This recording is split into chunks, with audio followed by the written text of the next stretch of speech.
Hi, my name is Yuri Filmonov, and today I'm going to explain you the water tank. Here I see how it's going to work. Here we have the water tank, the two pumps, and the free level sensors and the drain. Imagine we have zero water and all the sensors are zero. So we have all the pumps working. Then it starts to fill D1, it will show in the LED screen the levels and in the LCD. Then it starts rising, then D2, then one pump stops working. And then finally when it rises to D3, both pumps stop working. Finally it starts raining, and the pumps will not activate until it reaches again to D1, when it feels that it's in an empty state. Here we can see the symbol of the water tank controller that is going to be used in Proteus. We can see that we're going to use a PIC18F4520 with the inputs D of the sensors that goes to port A from 0 to 2, the clock that's from a CS code that goes at 1 kHz to the interrupt 0, the creator that goes to the master clear row, the two oscilloscopes with a crystal of 4 MHz. Then we have the outputs of the LEDs that goes from port C0 to port C3, and pumps 1 and 2 goes to port C6 and port C7. And finally we connect an LCD that will show a message regarding the states that goes from the port RD6 to RD0. The states of these projects, we have a total of 6, empty, 1, 2, full, 4 and 5. The empty goes from the direct low, the sensors D, that all three must be disconnected, and everything will happen only when we have the bar clock flag equals 1, so only when the rising edge happens. When we are in the empty state, we have as outputs the pumps that both will be on, the LEDs only one will be turned on, and one interesting thing is that the LCD flag will be only one in the first time that we are in this state, so that it will display the message on the LCD display only once, so it does not keep repeating itself all the time while we are in the same state. It will only change when we change the states. Everything else we can find in the report is exactly the same as in PLA10. So here we have the software organization. When we start, we get the init system, the read input, state logic, output logic, and write outputs. This is the main loop. However, we also have the interrupt service routine, that when we start running the code, we can interrupt it at any moment and get here and set the bar clock flag equals to 1 and then return exactly where we left it. So here we have our hardware software diagram where we have the read inputs from D1, D2, and D3 that will send a variable D to the state logic, that's our CC1, and the clock will be sent an interrupt logic to the bar clock flag. That's what we send to the state logic, that's our CC1 here. From the CC1 we will send our current state and our variable LCD flag to the output logic, that's our CC2. And from the output logic, we will send the variables P and variables L to the write outputs that will write our LEDs and our pumps. And the output logic will also send an ASCII message that will depend if the LCD flag is on or not to our LCD display. So here our LCD display that will show us some messages depending on the state. For example, if we are in the state empty, we show state empty and 2 pumps working and 1 LED on. In state 1, we are in state 1 filling, 2 pumps working and 2 LEDs on.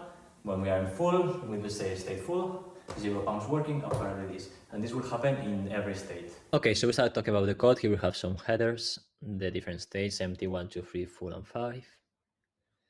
Then we have the function prototypes, init system, state logic, output logic, the interrupt service routine, the write outputs and read outputs. Here we have some global variables, the main loop, and we start with the init system.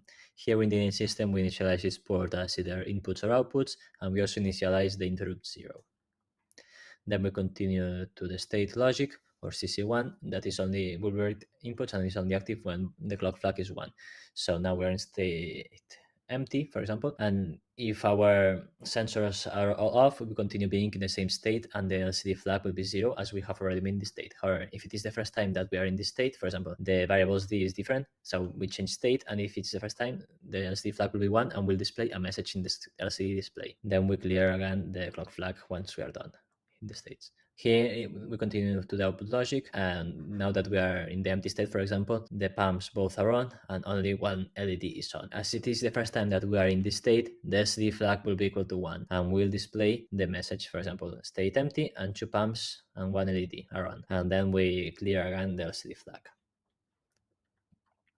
We proceed to the interrupt service routine. When only the interrupt 0 is 1, the clock flag equals to 1. Then we proceed to the read inputs, the variables D from port A and the clock flag from port B. And finally, we write outputs to port C, the LEDs, and the pumps. If we go to Proteus here, we can see the level sensors, the chip, the LED column, and the pumps, the LCD display, and the watch window. That we will see what happens in the RAM memory every time. The official clock is 1 kilohertz. However, here in the video I changed it to 10 kilohertz so that we can see how it changes here in the RAM memory. So now we are in the empty state and we proceed to filling up the tank.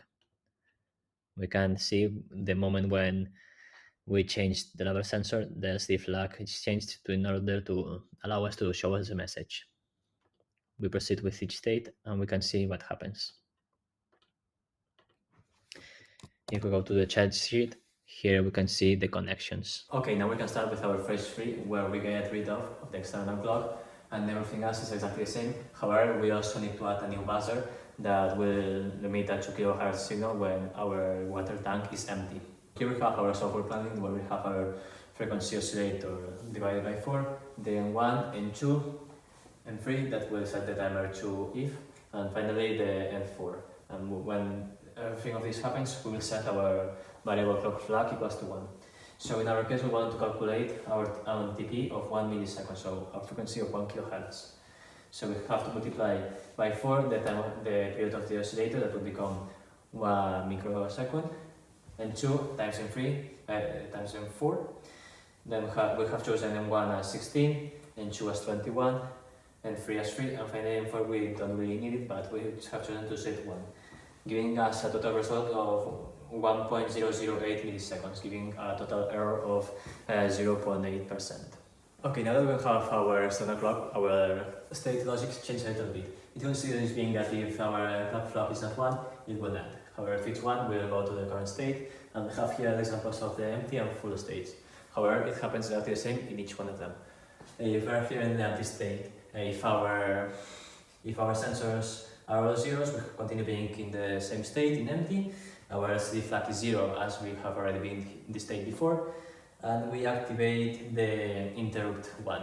So we can enable the timer 2 to start counting to reach that 1 millisecond of the clock frequency. And then otherwise, if the sensors are not all zeros, we change to the next state, that will be state 1, and we continue with the LCD flag equals 1, so that we can write our state in the display. So now that we are done with phase 2, we can continue with phase 3. Here we can see again the headers, the states, this is exactly the same, the function prototypes, the global variables. Now in this case we have different for the timer 2, the prescaler, well, then 1, and 2, and 3, and then 4. Then we have the main loop, the init systems, excuse me, where we initialize each port, the interrupt 0 and interrupt 1. Now that we're in state logic, everything works exactly the same. However, now when we are in each state, we will allow the interrupt service routine to start counting for the timer 2. This happens in every single state. The output logic is exactly the same as in phase 2. However, now we have added a buzzer that will indicate when the tank is empty. Here the interrupt service routine is where everything changes. For example, when the interrupt is enabled, then we have declared the N1 that would be 16, N2 21, and 3 3, and N4 is 4. We don't really need this project, however it would be useful to have it for future ones. And here we can see how the timer 2 works. And then, while the timer 2 post-color 2 is smaller than the N4, nothing happens and it will count up. However, when the post-color 2 arrives to the exact value of M4, the clock flag will be 1. We'll enable to start working each state. Here the inputs will be only variable D, and in this case we have the outputs for the LEDs and the pumps is exactly the same, but we also have added one for the buzzer. If you proceed to Proteus, here we can see how we are missing the external clock. We continue having the same level sensors, the LED columns, the pumps, the LCD display, and here we will see the state that we are, the clock flag, the LCD flag, the N1, N2, N3, and N4, and the other outputs. Now we can run through each state and see how everything changes. We may not be able to see the clock flag as it moves faster than the camera speed probably.